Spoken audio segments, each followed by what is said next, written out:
해병대 혹한기 훈련장. 영하 15도의 칼바람이 몰아쳤습니다. 눈발이 얼굴을 사정없이 때렸고 숨을 쉴 때마다 폐가 얼어붙는 느낌이었죠. 편재균 연대장이 계급장 없는 중년 여군 한 명을 발견했습니다. 병사들과 똑같은 방한복을 입고 대열 옆을 걷고 있었죠. 야, 너 누가 허락했어? 병사가 지휘 동선에서 이탈해? 여군은 침착하게 대답했습니다. 현장 점검 중입니다. 재균의 얼굴이 굳었습니다. 뭐? 말대꾸야? 계급이 뭐야? 이름 불러. 당장 얼차려 들어가. 훈련장 전체에 울려 퍼진 그의 고함, 얼어붙은 병사들, 주변 간부들도 아무 말 못하고 지켜만 봤습니다. 그는 몰랐습니다. 그 여군이 투스타 부사령관이라는 것을, 멀찍이서 감찰단 간부가 메모하고 있다는 것도. 과연 연대장 편재균 대령의 운명은 어떻게 될까요? 오늘 사연 시작하기 전에 구독과 좋아요와 알림 설정 꼭 눌러주세요. 모두 무료이며 영상을 만드는데 큰 힘이 됩니다. 서해 최전방 해병대 혹한기 행군 훈련장에는 새벽부터 매서운 바람이 몰아치고 있었습니다. 눈발이 바람에 섞여 얼굴을 사정없이 때렸고 숨을 들이쉴 때마다 차가운 공기가 폐 속 깊숙이 파고들어 얼어붙는 느낌이었죠. 영하 15도를 밑도는 날씨 속에서 병사들은 완전 군장을 짊어진 채 묵묵히 행군을 이어가고 있었습니다. 투스타 소장인 유경아는 해병대 부사령관의 자리에 올랐음에도 병사들과 똑같은 방한 전투복을 입고 있었습니다. 계급장은 떼어낸 상태였고 어깨에 달려야 할 별도 없었습니다. 누가 봐도 그저 평범한 여군 부사관이나 행정보급관 정도로 보일 모습이었죠. 경아는 행군 대열 옆을 천천히 걸으며 병사들의 상태를 하나하나 살피고 있었습니다. 발걸음이 무거워 보이는 병사가 있으면 가까이 다가가 보행 상태를 유심히 관찰했고 호흡이 가빠 보이는 병사에게는 속도를 늦추라고 조용히 말을 건넸습니다. 경아의 눈빛은 날카로웠지만 따뜻했습니다. 이 추운 날씨 속에서 병사들이 얼마나 견디고 있는지, 방한복이 제대로 기능하고 있는지, 지휘관들이 현장을 얼마나 세심하게 관리하는지 직접 확인하고 싶었기 때문이었죠. 경아는 속으로 생각했습니다. 현장은 계급보다 진실을 말해주지 서류와 보고서로는 절대 알 수 없는 것들이 이곳에 있었습니다. 병사들의 표정, 걸음걸이, 호흡 하나하나가 모두 현장의 실체를 보여주고 있었죠. 한 병사가 대열에서 조금씩 뒤처지기 시작했습니다. 발이 얼어붙었는지 걸음이 부자연스러웠고 얼굴은 창백하게 질려 있었습니다. 경아는 주저없이 그 병사에게 다가가 자신의 물통을 건넸습니다. 호흡만 맞춰. 속도는 내가 책임질게. 경아의 목소리는 낮고 차분했습니다. 병사는 놀란 표정으로 경아를 바라보았지만 곧 고개를 끄덕이며 물을 한 모금 마셨습니다. 경아는 그 병사 옆에서 함께 걸으며 보폭을 맞춰주었습니다. 병사의 호흡이 점차 안정되기 시작했죠. 경아의 얼굴에는 흔들림이 없었습니다. 이 여자는 해병대 사관학교 최초의 여군 생도였습니다. 남군 생도들과 똑같이 혹한기 행군을 완주했고 유격훈련도 해상훈련도 모두 동일한 기준으로 통과했습니다. 특별 대우를 받은 적도 요구한 적도 없었죠. 그렇게 30년을 성실하게 군에서 보내며 지금은 투스타 소장이자 부사령관의 자리에 올라 있었습니다. 경아에게는 남편이 있었습니다. 민태승, 해병대 참모총장이자 포스타 대장이었죠. 그리고 두 아들이 있었습니다.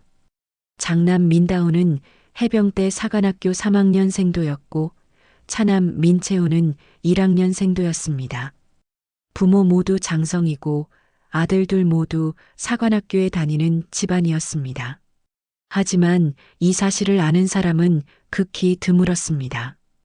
경아는 결혼 후에도 아이들을 낳은 후에도 자신의 가족 이야기를 철저히 숨겼습니다. 부대 내에서도 경아가 결혼했다는 사실 정도만 알려져 있을 뿐 남편이 누구인지 아들들이 어디에 있는지는 아무도 몰랐습니다. 경아는 의도적으로 그렇게 했습니다. 군인은 계급이 아니라 실력으로 평가받아야 해. 내 가족 때문에 특별 대우를 받거나 누군가 눈치를 보는 일은 절대 있어서는 안 돼. 경아는 남편의 이름을 입에 올린 적이 없었고 아들들이 사관학교에 입학한 후에도 그 사실을 공개하지 않았습니다. 태승 역시 아내의 생각을 존중했습니다. 그 역시 원칙주의자였고 사적인 감정을 철저히 배제하는 지휘관이었으니까요. 두 사람은 부부였지만 부대 안에서는 철저히 남남처럼 지냈습니다. 오늘도 경아는 그 원칙을 지키고 있었습니다. 아무도 경아의 정체를 몰랐습니다. 계급장이 없었고 별이 없었고 그저 병사들과 같은 복장으로 들판을 걷고 있었을 뿐이었으니까요. 경아는 그게 좋았습니다. 계급이 주는 권위보다 현장에서 직접 보고 느끼는 것이 더 중요하다고 생각했죠. 눈발은 점점 더 거세졌고 바람은 더욱 매섭게 불어왔습니다. 병사들의 발걸음은 느려졌지만 아무도 멈추지 않았습니다. 경아는 그 모습을 지켜보며 마음속으로 다짐했습니다. 이 아이들이 안전하게 훈련을 마칠 수 있도록 내가 끝까지 지켜봐야 해. 같은 시각 훈련본부 쪽에서는 연대장 편재균 대령이 창문 너머로 훈련장을 내려다보고 있었습니다. 재균은 손에 망원경을 들고 병사들의 행군 상태를 확인하고 있었죠. 그의 입가에는 비웃음이 걸려 있었습니다. 요즘 병사들 여군까지 포함해서 다 군기가 빠졌어. 재균은 학군사관 출신으로 실력보다는 운과 정치력으로 지금의 자리에 올랐습니다. 병사들을 대하는 태도는 권위적이었고 특히 여군에 대한 편견이 심했습니다. 재균의 눈에는 여군이 군인으로서 제대로 된 역할을 할 수 없다는 생각이 박혀 있었죠. 재균은 망원경을 내려놓으며 옆에 서 있던 참모에게 말했습니다. 오늘 훈련 철저하게 평가해. 특히 여군들 체력 상태 따로 보고 올려. 참모는 긴장한 표정으로 고개를 끄덕였습니다. 재균의 지시는 언제나 까다로웠고 작은 실수도 용납하지 않았으니까요.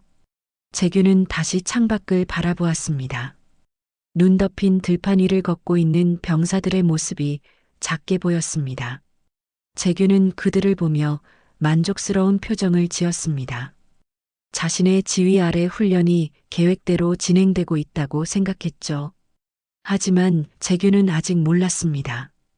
오늘 이 혹한의 들판에서 자신의 인생이 끝날 줄은, 그리고 자신이 무시하고 깔본 그 이름 없는 여군이 누구인지도 전혀 알지 못했습니다. 들판 위에서는 경아가 여전히 병사들과 함께 걷고 있었습니다. 바람이 불어왔고 눈이 내렸고 추위는 뼛속까지 파고들었습니다.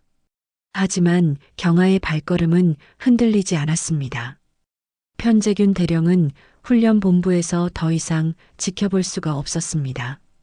망원경으로 보는 것만으로는 부족했죠. 직접 현장에 나가서 병사들의 상태를 점검하고 혹시라도 문제가 생기지 않도록 확인해야 한다고 생각했습니다. 재균은 방한복을 걸치고 차량에 올라탔습니다. 훈련장으로 나간다. 바로 출발해. 운전병은 긴장한 표정으로 시동을 걸었습니다.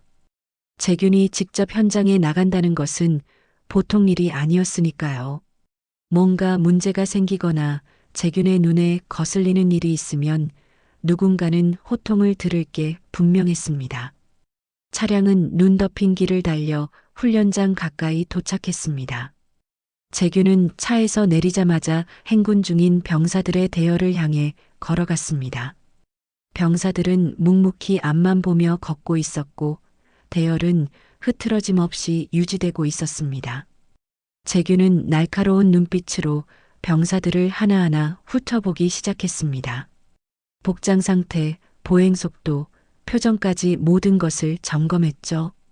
그러다 대열 옆을 걷고 있는 중년 여군 한 명이 눈에 들어왔습니다. 방한복을 입고 있었고 계급장은 보이지 않았습니다. 모자를 깊게 눌러 쓴 채 병사들과 함께 걸으며 무언가를 살피고 있는 모습이었죠. 재규는 즉시 그 모습이 마음에 들지 않았습니다. 저 여군은 뭐야? 병사가 대열에서 이탈해서 저렇게 돌아다니면 어떻게 해? 재균의 눈에 그 여군은 그저 평범한 병사로밖에 보이지 않았습니다. 계급장도 없고 특별한 표식도 없었으니까요. 재균은 당연히 그 여군을 일개 병사로 착각했습니다. 재균은 빠른 걸음으로 경아에게 다가갔습니다. 경아는 여전히 한 병사의 보행 상태를 살피고 있었고 재균이 다가오는 것을 눈치채지 못했습니다. 야, 너. 재균의 목소리는 날카롭고 차갑습니다. 경아는 발걸음을 멈추고 천천히 고개를 돌렸습니다. 재균은 경아를 위아래로 훑어보며 인상을 찌푸렸습니다. 누가 허락했어? 병사가 지휘 동선에서 이탈해? 주변 병사들이 긴장하기 시작했습니다.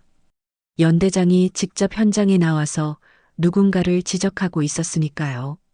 병사들은 시선을 고정한 채 숨소리조차 죽였습니다. 경아는 재균을 차분히 바라보았습니다. 그의 눈빛에는 여군을 깔보는 태도가 역력했습니다. 경아는 속으로 생각했습니다. 이 사람은 나를 병사로 보고 있구나. 경아는 짧게 고개를 숙였습니다. 현장 점검 중입니다. 경아의 목소리는 낮고 침착했습니다. 하지만 재균의 귀에는 그 말이 도발로 들렸습니다. 뭐? 말대꾸야? 재균의 얼굴이 굳어졌습니다. 병사 주제에 연대장에게 말대꾸를 한다는 것이 믿기지 않았죠. 재균은 한 걸음 더 다가서며 목소리를 높였습니다. 계급이 뭐야? 이름 불러. 경아의 내면이 잠시 흔들렸습니다. 지금 이 순간 자신의 정체를 밝힐까? 아니면 이 상황을 끝까지 지켜볼까? 경아는 순간적으로 판단했습니다. 여기서 밝힐까? 아니, 아직은 아니다. 경아는 이 상황을 끝까지 지켜보기로 했습니다.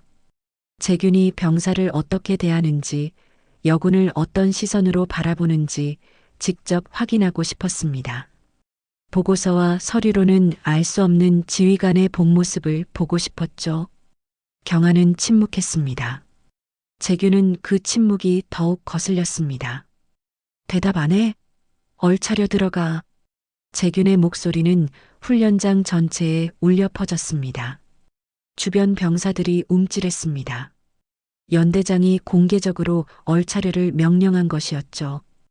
병사들 앞에서 경아는 병사로 취급당한 채 모욕을 당하고 있었습니다. 경아는 여전히 침착했습니다. 표정에 변화도 없었고 눈빛도 흔들리지 않았습니다. 하지만 마음속으로는 깊은 실망감이 밀려왔습니다. 이것이 이 부대의 현실이구나. 계급장 하나 없으면 사람을 이렇게 대하는 거구나. 재균은 경아의 침착한 태도가 더욱 거슬렸습니다. 보통 병사라면 연대장 앞에서 떨거나 당황하는 게 정상이었죠. 하지만 경아는 흔들림이 없었습니다. 지금 내 명령 안 들려? 당장 얼차려 자세 잡아. 재균의 목소리는 더욱 높아졌습니다. 주변 병사들은 차마 쳐다볼 수 없었습니다. 이런 상황을 지켜보는 것만으로도 숨이 막혔으니까요. 그 순간 멀찍이서 상황을 지켜보던 감찰단 간부의 손이 메모지 위에서 멈췄습니다. 그는 경아의 얼굴을 정확히 보았습니다. 방한복 모자 사이로 보이는 얼굴, 그 침착한 눈빛, 흔들림 없는 자세. 확실하다, 유경아 소장이다. 감찰단 간부는 즉시 알아봤습니다. 해병대 부사령관이자 투스타 소장인 유경아였습니다. 그는 손에 땀이 났습니다. 연대장이 지금 부사령관에게 얼차려를 명령하고 있었으니까요. 하지만 감찰단 간부는 아무 말도 하지 않았습니다. 경아가 계급장을 떼고 현장에 나온 이유가 있을 것이라고 판단했죠. 만약 경아가 원한다면 이미 스스로 신분을 밝혔을 것입니다. 그는 조용히 상황을 지켜보기로 했습니다. 재규는 여전히 경아 앞에서 고함을 지르고 있었습니다. 마지막으로 묻는다. 계급과 이름 대답 안 할 거야? 경아는 고개를 들어 재균을 똑바로 바라보았습니다. 그 눈빛에는 아무런 두려움이 없었습니다. 오히려 깊은 실망과 차가운 판단이 담겨 있었죠. 바람이 불어왔습니다. 눈발이 두 사람 사이를 지나갔습니다. 훈련장은 긴장감으로 가득 찼습니다. 재균의 목소리가 훈련장에 울려 퍼졌습니다. 경아는 여전히 침착한 표정으로 재균을 바라보고 있었습니다. 재균은 경아가 자신의 명령에 따르지 않는 것이 도저히 이해되지 않았습니다. 지금 내 명령을 거부하는 거야? 당장 얼차려 자세 잡으라고. 재균의 얼굴은 분노로 붉어졌습니다. 주변 병사들은 숨도 제대로 쉬지 못한 채 상황을 지켜보고 있었죠. 하지만 경아는 얼차려 자세를 잡지 않았습니다. 대신 조용히 한 걸음 뒤로 물러났습니다. 경아는 고개를 가볍게 숙인 후 아무 말 없이 병사들이 있는 대열 쪽으로 걸어갔습니다. 재규는 경아의 그 태도가 더욱 거슬렸지만 이상하게도 더 이상 말을 걸 수 없었습니다. 경아의 눈빛에서 느껴지는 무언가가 재균을 주저하게 만들었죠. 재균은 짜증스럽게 주변 참모들을 둘러보며 말했습니다. 저 여군, 나중에 신상 파악해서 보고 올려. 군기가 완전히 빠졌어. 참모 하나가 긴장한 표정으로 대답했습니다. 알겠습니다, 연대장님. 재균은 더 이상 경아에게 신경 쓰지 않고 다른 병사들을 점검하기 시작했습니다. 하지만 마음 한구석에는 찝찝함이 남아 있었습니다. 경아의 그 차분한 태도가 자꾸 머릿속에 맴돌았죠. 경아는 다시 행군 대열로 돌아갔습니다. 병사들은 경아를 보며 조심스럽게 눈치를 살폈습니다. 방금 전 연대장에게 공개적으로 지적당하고 모욕당한 사람이었으니까요. 하지만 경아의 표정에는 아무런 변화가 없었습니다. 경아는 다시 병사들의 상태를 살피기 시작했습니다.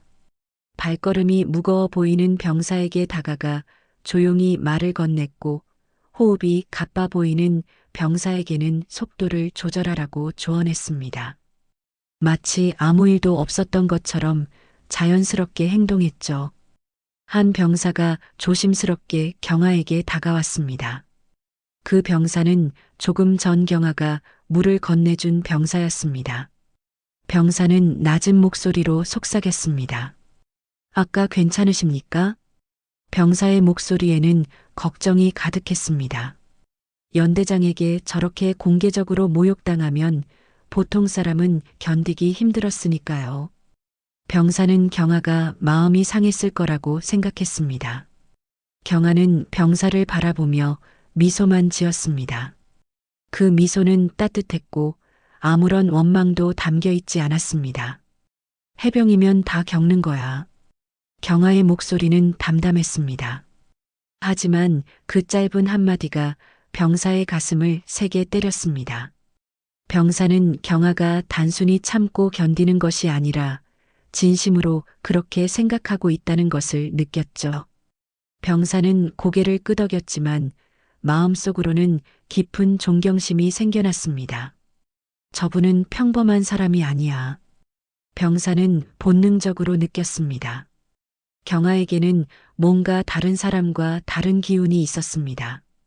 계급장이 없어도 별이 없어도 경아는 그 자체로 군인다웠습니다.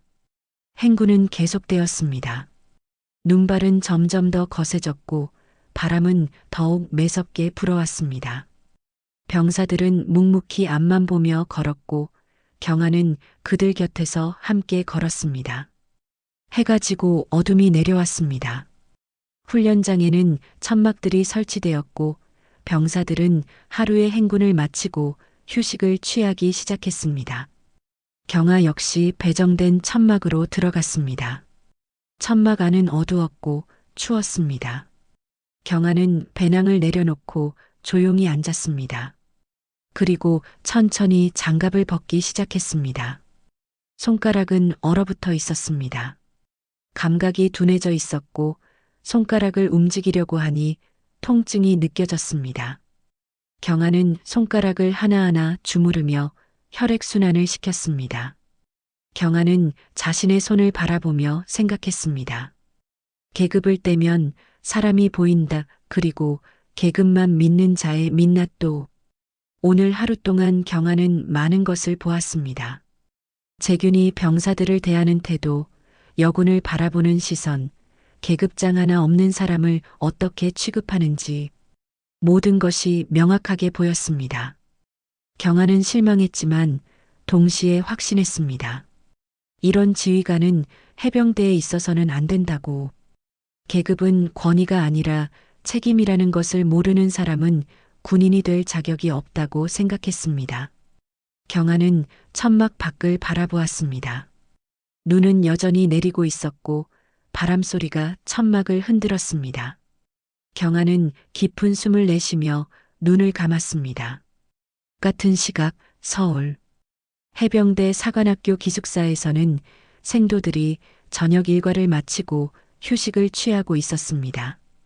3학년 생도 민다호는 침대에 앉아 태블릿으로 뉴스를 보고 있었습니다.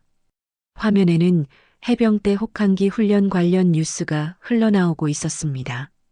훈련장의 모습이 짧게 나왔고 병사들이 행군하는 장면이 보였습니다. 다오는 무심코 화면을 보다가 갑자기 손을 멈췄습니다. 저 여군. 화면 한 구석에 방한복을 입은 여군이 짧게 지나갔습니다. 계급장도 없고 얼굴도 제대로 보이지 않았지만 다오는 단번에 알아봤습니다. 어머니였습니다. 다온의 심장이 빠르게 뛰기 시작했습니다. 어머니가 왜 계급장을 떼고 현장에 있는 걸까? 무슨 일이 있는 걸까?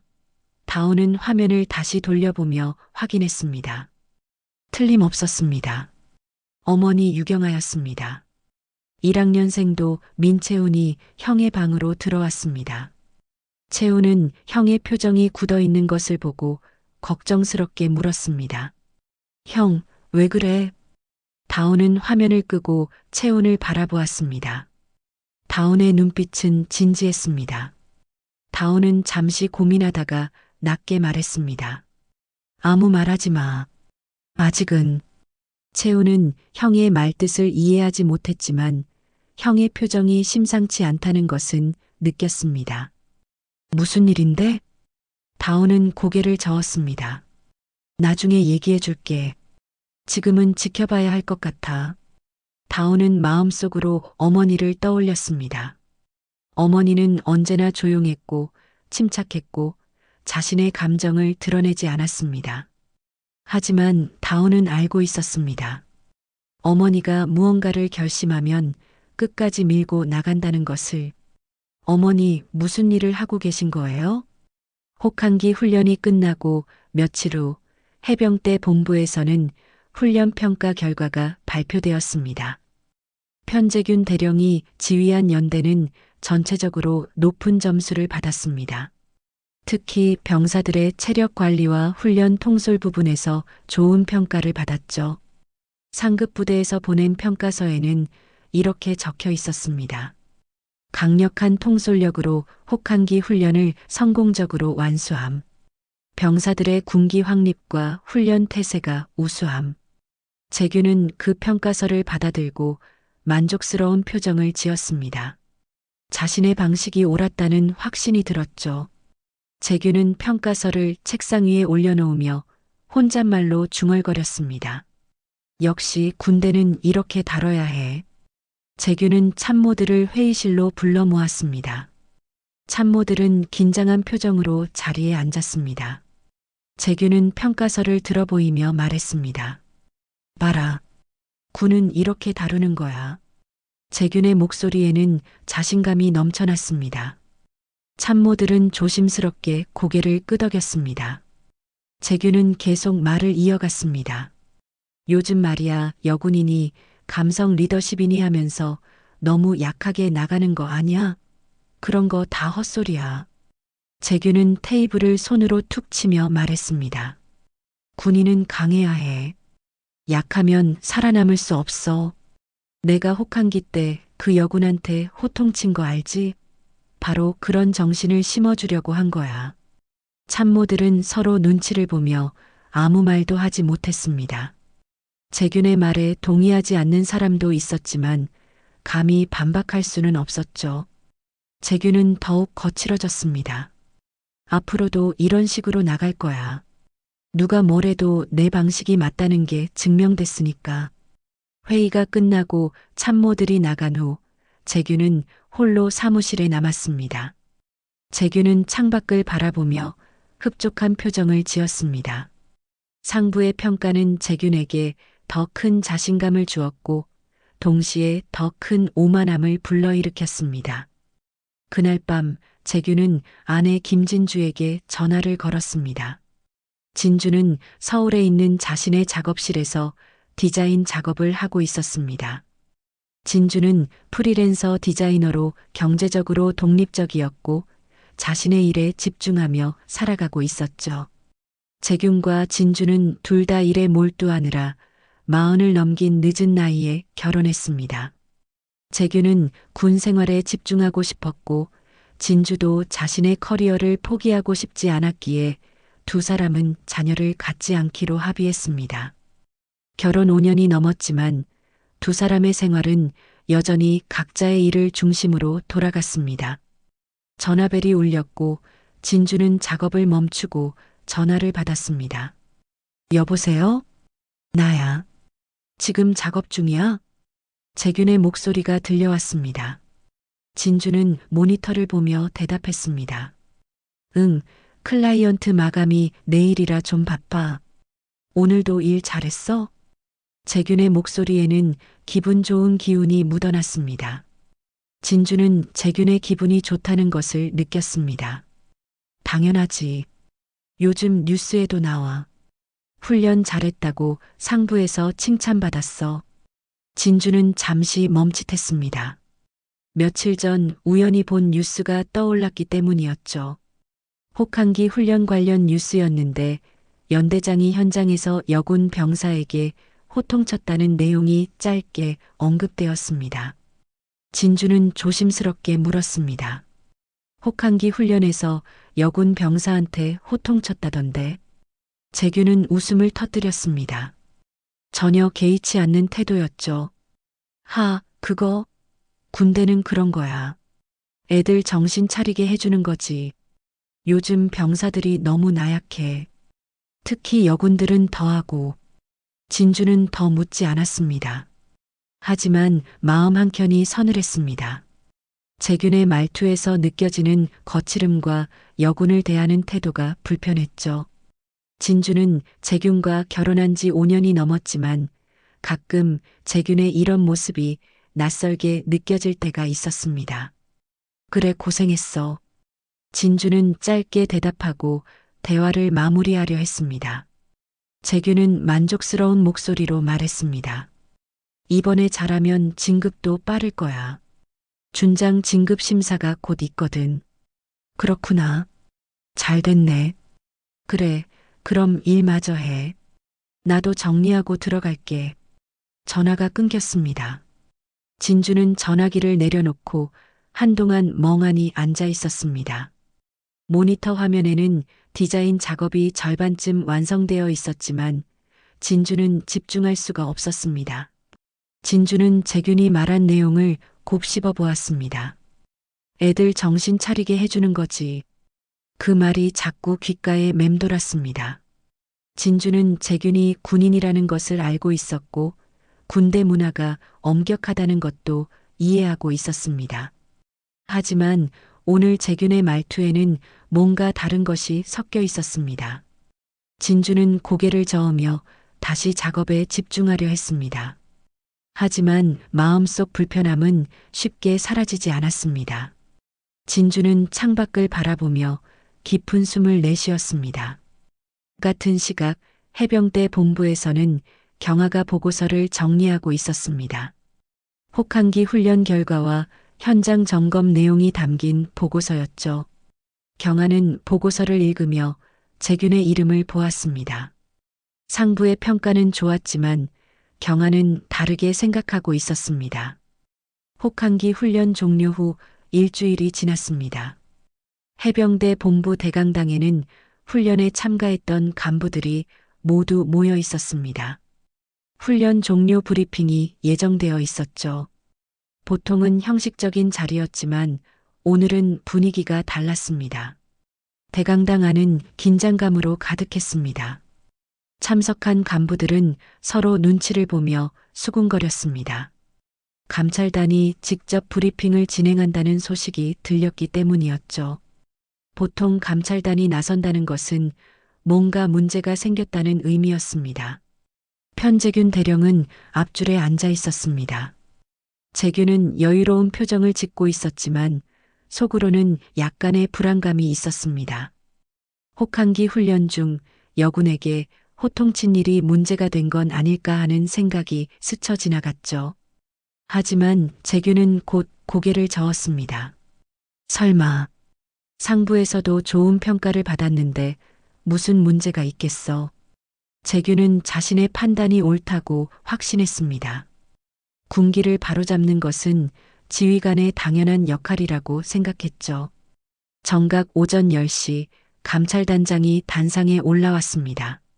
감찰단장은 육군사관학교 출신의 준장이었고 표정은 굳어 있었습니다. 대강당 안은 순식간에 조용해졌습니다. 감찰단장은 마이크 앞에 섰습니다.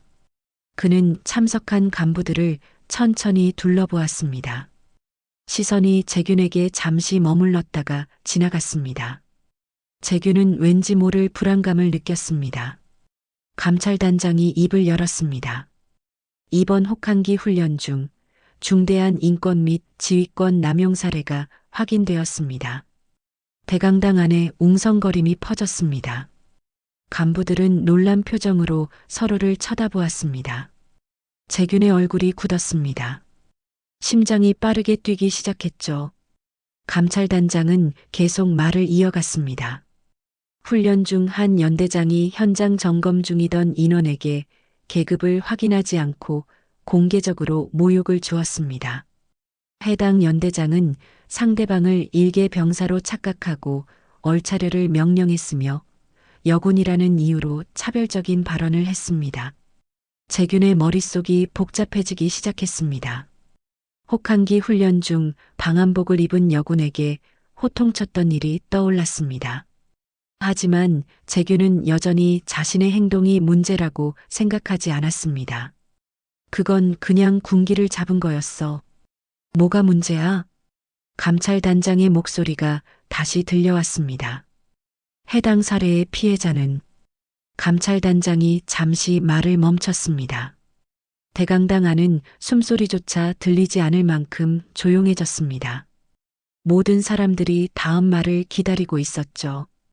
유경아 소장입니다. 공기가 멈췄습니다. 대강당 안에 있던 모든 사람들이 숨을 멈췄습니다. 재균의 머릿속이 새하얘졌습니다. 유경아? 그 이름을 듣는 순간 재균은 아무 생각도 할 수 없었습니다. 감찰단장은 계속 말했습니다. 유경아 소장은 해병대 부사령관입니다. 감찰 대상자 본인이 계급장을 떼고 직접 현장에 있었습니다. 재균의 몸이 굳어졌습니다. 손이 떨리기 시작했고 식은땀이 등을 타고 흘러내렸습니다. 재균은 그제야 깨달았습니다. 혹한기 훈련장에서 자신이 병사로 착각하고 호통쳤던 그 여군이 바로 부사령관이었다는 것을, 그때 그 병사가 투스타였다고. 재균의 다리에 힘이 빠졌습니다. 주변 간부들이 재균을 쳐다보기 시작했습니다. 수군거리는 소리가 들려왔습니다. 재균은 그 시선들을 견딜 수 없었습니다. 감찰단장이 다시 말했습니다. 유경아 소장께서 직접 말씀하시겠습니다. 단상 연문이 열렸습니다. 그리고 한 여군 장성이 걸어 나왔습니다. 제복을 단정하게 입고 있었고 어깨에는 2개의 별이 빛나고 있었습니다. 유경아였습니다. 경아가 단상으로 올라왔습니다. 경아의 표정은 차분했고 눈빛은 흔들림이 없었습니다. 대강당 안에 있던 모든 간부들이 자리에서 일어나 경례를 했습니다. 재균도 떨리는 다리로 겨우 일어나 경례 자세를 취했습니다. 재균은 경아를 보는 순간 모든 것이 무너지는 느낌을 받았습니다. 계급장을 단 경아의 모습은 혹한기 훈련장에서 봤던 그 여군과는 완전히 달랐습니다. 아니, 사실은 같은 사람이었지만 재균이 보지 못했던 것이었죠. 경아는 마이크 앞에 섰습니다. 경아의 목소리는 낮고 침착했습니다. 저는 이번 혹한기 훈련 중 계급장을 떼고 현장에 직접 나갔습니다. 병사들의 안전과 훈련 환경을 직접 확인하기 위해서였습니다. 경아는 잠시 말을 멈추고 대강당 안을 둘러보았습니다. 경아의 시선이 재균에게 머물렀습니다. 재균은 그 시선을 마주할 수 없었습니다. 현장에서 저는 한 연대장으로부터 공개적인 모욕을 당했습니다. 계급을 확인하지도 않고 병사로 착각하여 얼차려를 명령했고 여군이라는 이유로 차별적인 발언을 했습니다. 경아의 목소리에는 감정이 실려 있지 않았습니다. 단지 사실을 진술하는 것처럼 담담했습니다. 하지만 그 담담함이 오히려 더 무겁게 느껴졌습니다. 저는 그 순간 제 정체를 밝히지 않았습니다. 그 연대장이 병사들을 어떻게 대하는지, 계급장이 없는 사람을 어떻게 취급하는지 끝까지 지켜보고 싶었기 때문입니다. 경아는 말을 이었습니다. 계급은 권위가 아니라 책임입니다. 별이 많다고 해서 사람을 함부로 대할 권리가 생기는 것이 아닙니다. 오히려 더 큰 책임을 짊어지는 것입니다. 대강당 안은 숨소리조차 들리지 않았습니다. 모든 간부들이 경아의 말에 집중하고 있었습니다. 이번 사건은 감찰단을 통해 철저히 조사되었고 해당 연대장에 대한 징계가 진행될 것입니다. 경아는 재균을 다시 한번 바라보았습니다. 재균은 고개를 숙인 채 경아를 쳐다볼 수 없었습니다. 재균의 온몸이 떨리고 있었습니다. 재균은 무너졌습니다. 자신이 그토록 자랑스러워했던 훈련 평가도 상부의 칭찬도 모든 것이 한순간에 무의미해졌습니다. 경아는 단상에서 잠시 침묵했습니다. 대강당 안의 모든 간부들이 경아의 다음 말을 기다리고 있었습니다. 재균은 고개를 숙인 채 떨리는 손을 주먹으로 쥐고 있었죠. 경아는 차분히 말을 이어갔습니다. 저는 개인적 모욕을 문제 삼지 않습니다. 재균이 고개를 들었습니다. 경아의 말이 무슨 뜻인지 이해할 수 없었습니다. 재균은 숨을 몰아쉬며 경아를 바라보았습니다. 경아의 눈빛은 여전히 차분했고 분노나 원망이 담겨 있지 않았습니다. 경아는 계속 말했습니다. 군인이라면 누구나 혹독한 훈련과 엄격한 지적을 받습니다. 그것은 우리를 강하게 만드는 과정입니다. 저 역시 그 과정을 겪었고 그것을 받아들입니다. 경아는 잠시 말을 멈추고 재균을 똑바로 바라보았습니다. 하지만 계급도 확인하지 않고 사람을 판단한 지위는 군을 병들게 합니다. 경아의 목소리가 조금 더 강해졌습니다. 대강당 안의 간부들은 경아의 말 한마디 한마디에 집중했습니다. 계급장이 없다고 해서 그 사람을 함부로 대할 수 있습니까? 여군이라는 이유로 능력을 평가절하할 수 있습니까? 병사라고 생각했다고 해서 공개적으로 모욕을 줘도 되는 겁니까? 경아의 질문에 아무도 대답하지 못했습니다. 재균은 고개를 더욱 숙였습니다. 경아의 말이 가슴을 찔렀습니다. 경아는 시선을 돌려 대강당 안의 병사들을 바라보았습니다. 훈련에 참가했던 병사들도 뒤쪽에 앉아 있었습니다. 경아는 그들을 향해 부드럽게 말했습니다. 군은 강함으로 유지되지만 존중으로 존속됩니다. 그 말은 대강당 안의 모든 사람들의 가슴에 남았습니다. 특히 병사들은 경하의 말을 가슴 깊이 새겼습니다. 혹한기 훈련장에서 자신들과 함께 걸었던 그 여군이 부사령관이었다는 사실도 놀라웠지만 지금 이 순간 경하가 보여주는 태도가 더욱 깊은 감동을 주었습니다. 경하는 다시 재균을 바라보았습니다. 편재균 대령은 지휘관으로서 병사들의 안전과 훈련을 책임지는 역할을 했습니다. 하지만 사람을 대하는 방식에서 근본적인 문제를 드러냈습니다. 이것은 개인의 문제가 아니라 군 전체가 돌아봐야 할 문제입니다. 경하는 말을 마치고 단상에서 내려왔습니다. 간부들은 다시 경례를 했고 경하는 조용히 대강당을 나갔습니다. 재균은 자리에 주저앉았습니다. 주변 간부들의 시선이 따가웠지만 재균은 아무것도 할 수 없었습니다. 모든 것이 끝났다는 것을 알았습니다. 같은 시각 서울 해병대 본부에서는 해병대 참모총장인 포스타 민태승 대장이 사무실에 앉아 있었습니다. 태승의 책상 위에는 감찰단이 제출한 보고서가 놓여 있었습니다. 보고서에는 혹한기 훈련 중 발생한 사건의 전말이 상세히 기록되어 있었습니다. 피해자가 자신의 아내 유경아 소장이라는 사실도 명시되어 있었죠. 태승은 보고서를 천천히 읽었습니다. 태승의 표정은 변하지 않았습니다. 감정을 드러내지 않는 것이 태승의 방식이었습니다. 태승은 원칙주의자였고 사적인 감정을 철저히 배제하는 지휘관이었죠. 아내가 여군이라는 이유로 단 한 번의 특혜도 허용하지 않았습니다. 태승은 보고서를 덮었습니다. 그리고 책상 위에 놓인 전화기를 바라보았습니다. 잠시 망설였지만 태승은 전화기를 들지 않았습니다. 아내에게 전화를 걸어 위로하거나 격려할 생각이 없었습니다. 태승은 생각했습니다. 경하는 스스로 선택했고 스스로 해결했다. 내가 개입할 일이 아니야.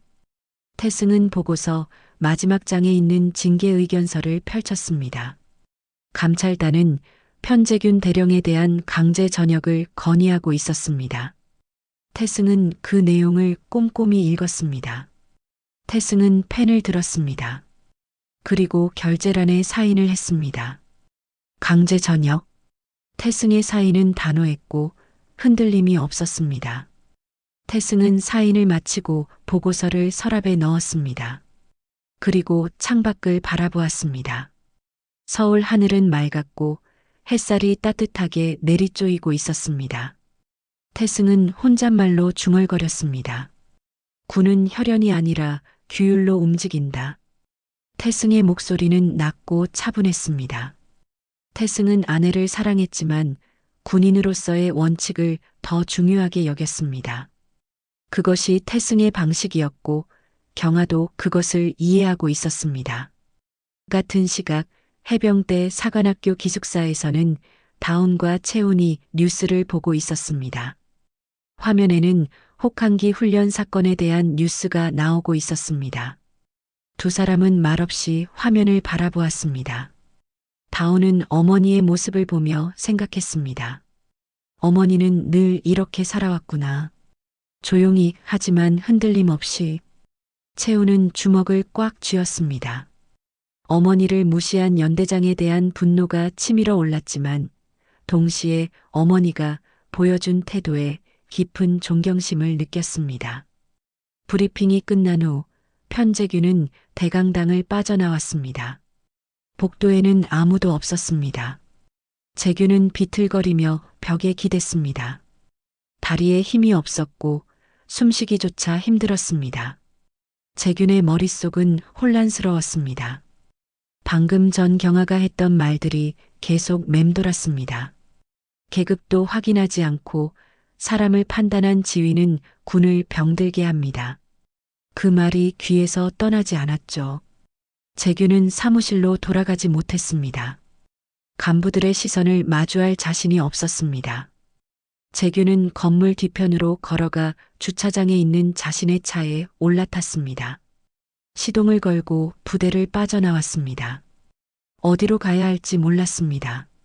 재규는 그저 운전대를 잡고 앞만 보며 달렸습니다.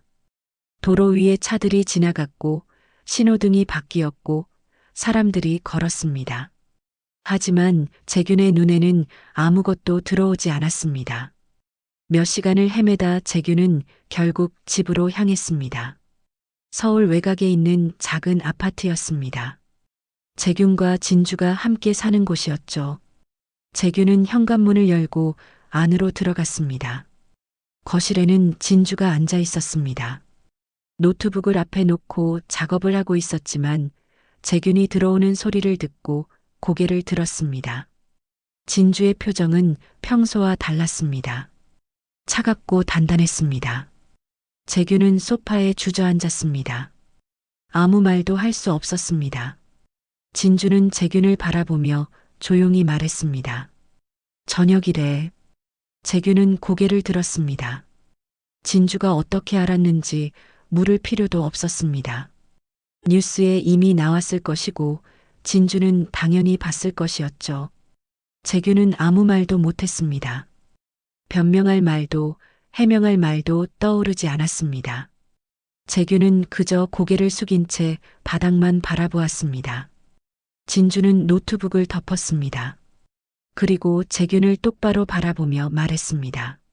난 당신 계급이 아니라 당신 태도를 믿었어. 진주의 목소리는 떨리지 않았습니다. 차분했지만 그 안에는 실망과 분노가 담겨 있었습니다. 재균은 고개를 숙였습니다. 진주의 말이 가슴을 찔렀습니다. 진주는 재균이 군인이라는 것을 알고 결혼했습니다. 계급이 높고 훈장을 많이 받았다고 해서 재균을 선택한 것이 아니었죠. 진주는 재균이 원칙을 중시하고 책임감이 강한 사람이라고 믿었습니다. 하지만 뉴스를 통해 본 재균의 모습은 진주가 알던 사람이 아니었습니다. 계급장이 없다는 이유로 사람을 함부로 대하고 여군이라는 이유로 깔보고 공개적으로 모욕을 주는 사람. 그것이 뉴스에 나온 재균의 모습이었습니다. 진주는 처음에는 믿고 싶지 않았습니다. 뉴스가 과장된 것이거나 오해가 있을 거라고 생각했죠. 하지만 감찰단의 발표와 경화의 증언을 듣고 나서 진주는 확신했습니다. 재균이 정말 그런 사람이었다는 것을. 진주는 계속 말했습니다. 사람을 그렇게 대하는 남자와는 못 살아. 재균은 고개를 들어 진주를 바라보았습니다. 진주의 눈빛은 단호했습니다. 재균은 무언가 말하려고 입을 열었지만 아무 말도 나오지 않았습니다. 진주는 자리에서 일어났습니다. 그리고 방으로 들어가 서류 몇 장을 들고 나왔습니다. 이혼 협의서였습니다. 진주는 이미 준비하고 있었던 것이었죠. 진주는 서류를 테이블 위에 놓으며 말했습니다. 이혼하자. 재균의 얼굴이 창백해졌습니다. 하지만 반박할 말이 없었습니다. 재균은 진주가 옳다는 것을 알고 있었습니다. 자신이 잘못했다는 것도 알고 있었죠. 진주는 담담하게 말을 이어갔습니다. 우리 사이에 아이도 없으니 복잡할 것도 없어. 재산은 각자 가진 것으로 정리하면 돼. 재균과 진주는 결혼할 때부터 각자의 경제활동을 유지했습니다. 아이를 갖지 않기로 합의한 것도 두 사람의 선택이었죠. 그래서 이혼 절차는 복잡하지 않았습니다. 하지만 그것이 재균에게는 더욱 큰 충격이었습니다. 붙잡을 이유가 없다는 것. 진주를 설득할 명분도 함께 남아야 할 이유도 없다는 것. 재균은 그제야 깨달았습니다. 자신이 완전히 혼자가 될 거라는 것을. 재균은 떨리는 손으로 서류를 집어들었습니다. 이혼 협의서를 읽었지만 글자가 제대로 보이지 않았습니다. 재균은 펜을 들어 사일란에 이름을 썼습니다. 손이 떨려서 글씨가 흐트러졌지만 재균은 끝까지 이름을 적었습니다. 진주는 서류를 받아들고 자신의 방으로 들어갔습니다. 그리고 문을 닫았습니다. 재규는 거실에 홀로 남았습니다. 재규는 소파에 앉은 채 천장을 바라보았습니다. 모든 것이 끝났습니다. 군인으로서의 경력도, 아내와의 관계도, 모든 것이 한순간에 무너졌습니다. 재규는 자신이 무엇을 잘못했는지 생각했습니다. 혹한기 훈련장에서 그 여군을 병사로 착각한 것? 아니, 그것이 문제가 아니었습니다. 진짜 문제는 재균이 계급장이 없는 사람을 함부로 대했다는 것이었습니다. 병사라고 생각했으니 모욕해도 된다고 여겼던 것이었죠. 재균은 뒤늦게 깨달았습니다. 경아가 말했던 것처럼 계급은 권위가 아니라 책임이었습니다. 별이 많다고 해서 사람을 함부로 대할 권리가 생기는 것이 아니었죠. 하지만 그 깨달음은 너무 늦었습니다. 이미 모든 것을 잃은 후였습니다. 밤이 깊어갔습니다. 거실에는 불이 켜져 있었지만 재균의 마음은 어둠 속에 잠겨 있었습니다. 재균은 소파에 앉은 채 움직이지 않았습니다. 그날 재균은 완전히 혼자가 되었습니다. 군복도 계급장도 아내도 모든 것을 잃었습니다. 남은 것은 후회와 자책뿐이었습니다. 1년이 흘렀습니다. 차갑게 얼어붙었던 겨울이 지나고 따뜻한 봄이 찾아왔습니다. 서해 최전방 혹한기 훈련장은 눈이 녹아 푸른 풀이 돋아나기 시작했습니다. 병사들은 다시 그 훈련장에 섰습니다. 새로운 계절, 새로운 출발선이었죠. 지난 1년 동안 많은 것들이 변했습니다. 유경아는 3스타 중장으로 진급하여 부사령관보다 높은 사령관의 자리에 올랐습니다. 경아는 해병대 최초 여군 사령관이 되었고 많은 사람들에게 귀감이 되었습니다. 민태승은 여전히 해병대 참모총장으로 직책을 훌륭하게 수행하고 있었습니다. 태승은 아내가 진급하고 사령관이 되었지만 부대 안에서는 여전히 철저하게 공과 사를 구분했습니다. 두 사람은 장성이기 전에 군인이었고 원칙을 지키는 것이 가장 중요하다고 믿었죠. 해병대 사관학교에서도 변화가 있었습니다. 민다운은 이제 4학년이 되어 임관을 앞두고 있었습니다. 다운은 4학년이 되자 후배들을 가르치는 역할을 맡게 되었습니다. 교관생도라고 불리는 직책이었죠. 다운은 1학년과 2학년 생도들에게 훈련과 생활 지도를 하며 선배로서 모범을 보여야 했습니다. 민채우는 2학년이 되었습니다. 1년 전 거칠고 정의감이 강했던 채우는 이제 조금 더 성숙해졌습니다. 채우는 형 다운과 부모님을 존경했고 부모님처럼 훌륭한 군인이 되고 싶었습니다. 경아와 태승은 바쁜 일정 속에서도 아들들과 시간을 내어 대화를 나눴습니다. 두 사람은 해병대 장군이기 전에 부모였습니다. 경아와 태승은 다운과 채운에게 늘 같은 말을 강조했습니다. 군인은 계급이 아니라 인성으로 평가받는다. 아무리 별이 많아도 사람됨이 바르지 않으면 진짜 군인이 아니다. 다운과 채우는 부모의 말을 가슴 깊이 새겼습니다. 특히 1년 전 혹한기 훈련장에서 벌어진 일은 두 아들에게 큰 교훈이 되었습니다. 어머니가 계급장을 떼고 현장에 나가 직접 부대의 실체를 확인했던 일, 그리고 그 과정에서 겪었던 모욕과 그것을 담잠히 받아들였던 어머니의 모습, 모든 것이 다운과 채운에게 깊은 인상을 남겼습니다. 봄이 깊어가던 어느 날 해병대 사관학교 대강당에서는 특별한 행사가 열렸습니다. 신입생도들의 선서식이었습니다. 1학년 생도들이 단상에 올라 하나씩 자신의 다짐을 말하는 시간이었죠. 채우는 2학년으로서 1학년 생도들을 선두 지휘하여 함께 단상에 올랐습니다. 채우는 선배로서 후배들의 선서를 이끄는 역할이었죠. 채우는 마이크 앞에 섰습니다. 긴장한 표정이었지만 눈빛은 또렷했습니다. 채우는 천천히 입을 열었습니다. 나는 계급보다 사람을 먼저 보겠습니다. 채운의 목소리는 대강당 안에 울려 퍼졌습니다. 참석한 생도들과 교관들이 채운을 바라보았습니다. 채운은 계속 말했습니다. 군인은 강해야 하지만 그 강함은 사람을 지키기 위한 것이어야 합니다. 계급장은 권위가 아니라 책임이고 별은 자랑이 아니라 무게라는 것을 잊지 않겠습니다. 채운의 선서는 짧았지만 그 안에는 지난 1년 동안 채운이 배우고 깨달은 모든 것이 담겨 있었습니다. 채운은 선서를 마치고 단상에서 내려왔습니다. 대강당 뒤편에서 다오는 동생의 모습을 지켜보고 있었습니다. 교관생도로서 행사를 참관하고 있었던 것이었죠. 다오는 채운이 성장한 모습을 보며 뿌듯함을 느꼈습니다. 동생이 올바른 길을 가고 있다는 확신이 들었습니다. 같은 시각 서해 최전방 혹한기 훈련장에서는 경아가 다시 그곳에 서 있었습니다.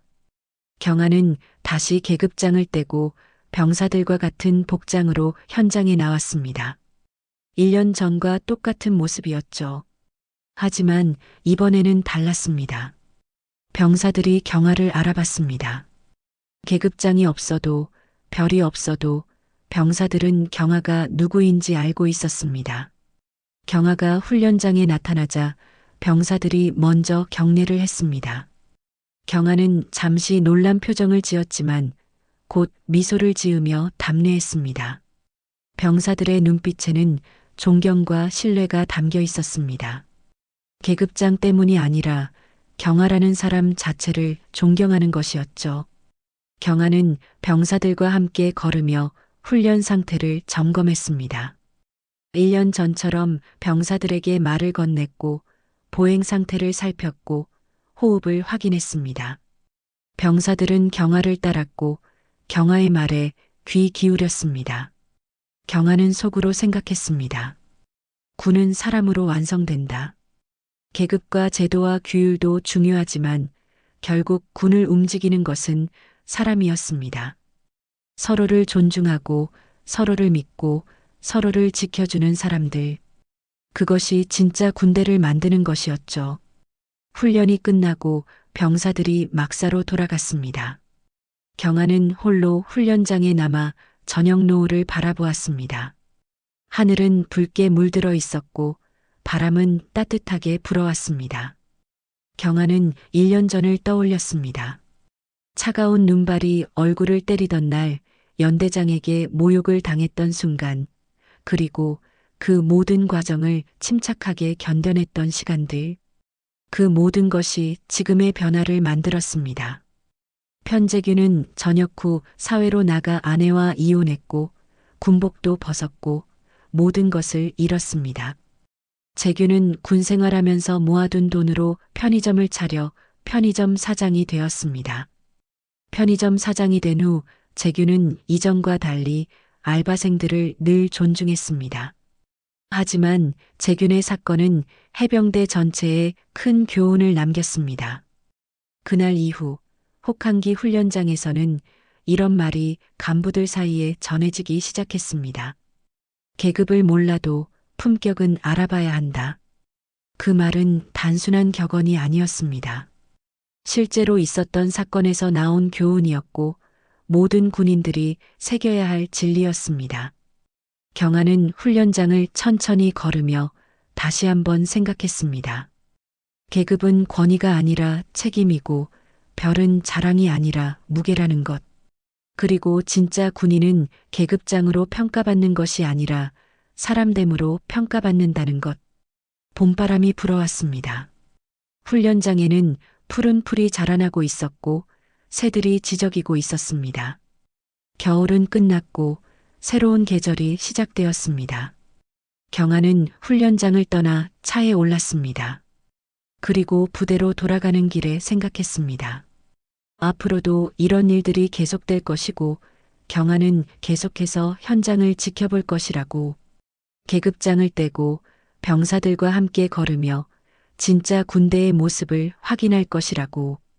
경아는 미소를 지었습니다. 군인으로 산다는 것은 힘들었지만 그만큼 보람 있는 일이었습니다. 경아는 앞으로도 이 길을 걸어갈 것이었습니다. 오늘 사연 마음에 드셨다면 구독과 좋아요와 알림 설정 꼭 눌러주세요. 모두 무료이며 영상을 만드는데 큰 힘이 됩니다. 시청해주셔서 감사합니다.